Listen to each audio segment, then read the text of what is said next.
இந்த நாட்கள்ல வரப்போகிற நாட்கள்ல அந்த எழுப்புதல் வரப்போகுது. ஆண்டவருடைய வருகைக்கு முன்னதாக இப்படிக்கான ஒரு பெரிய எழுப்புதல் வரப்போகுது. அந்த எழுப்புதல் நாட்கள்ல பயன்படுத்தப்படுகிறது. இப்ப நம்ம இருக்கிற ஜெனரேஷன்ல இருக்கிற நம்மளும் பயன்படுத்தப்பட போகிறோம். அதிக பங்கு யார் வகிக்க போறாங்கன்னா சிறு பிள்ளைகள் தான் நல்லா வகிக்க போறாங்க. இதுல எந்த விதமான மாற்று கருத்துகளும் கிடையாது. ஆனா இந்த நாட்களே நம்ம பார்க்கிறோம், சிறு பிள்ளைகள் எப்படியாவது நாட்டில் எழுப்பி வராங்கிறத நம்ம சோசியல் மீடியால பாக்குறோம். இன்னும் அநேக காரியங்கள் நம்ம சுற்றி இருக்கிறவங்க மூலமா பார்க்கிறோம். அழுது செபிக்கிற சிறு பிள்ளைகள் இந்த நாட்கள்ல அதிகமா இருக்கிறாங்க.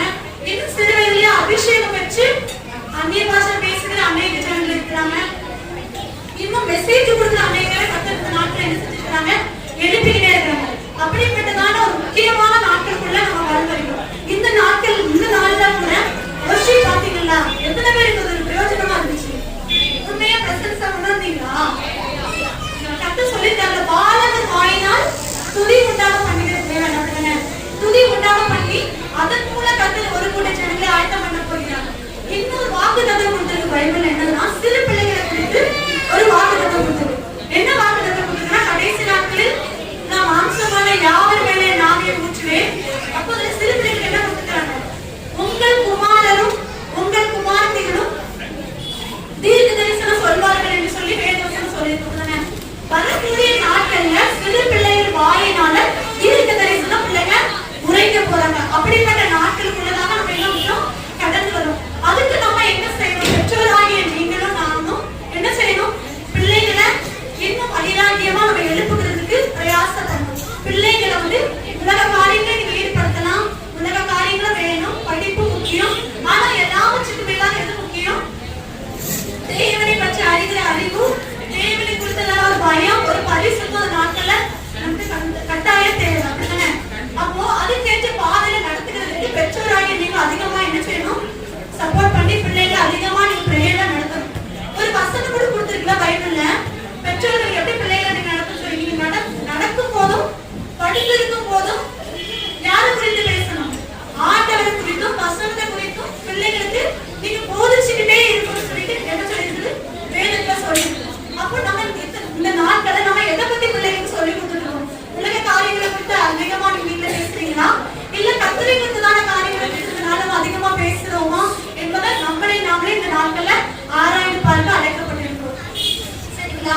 இப்போ அந்த 70 நாட்களை பயன்படுத்தப்படுறதுக்கு பிள்ளைகளுக்காக பெற்றோராகிய ஒவ்வொருவரும் நீங்க என்ன செய்யணும்? பாரம்பரியத்துக்காக ஜெபிக்க கடமைப்பட்டிருக்கிறோம்.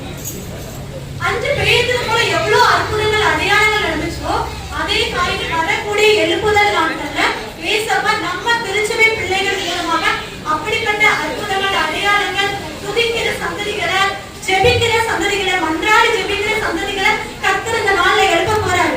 இது எத்தனை பேர் நீங்க விசுவாசிக்கிறீங்க? என் பிள்ளை அதே போல மாறணும், ஒரு பேதுருவாக எழும்பணும், ஒரு மோசையாக மாறணும்னு சொல்லி நம்ம உத்தரவாதம் எடுத்து என்ன செய்யணும்? ஒவ்வொரு கர்த்தர் கொடுத்த ஒவ்வொரு பிள்ளைகளுக்காக நீங்க என்ன செய்யணும்?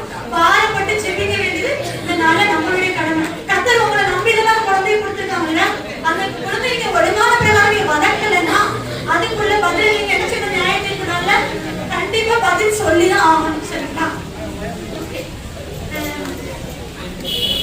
நான் இப்ப ரீசெண்டா ஒரு மீட்டிங் அட்டெண்ட் பண்ணேன். அந்த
ஒவ்வொருத்தருடைய வாயிலும் ஒவ்வொரு சாட்சிகள் கண்டிப்பா எழுதும் அப்படிதானே.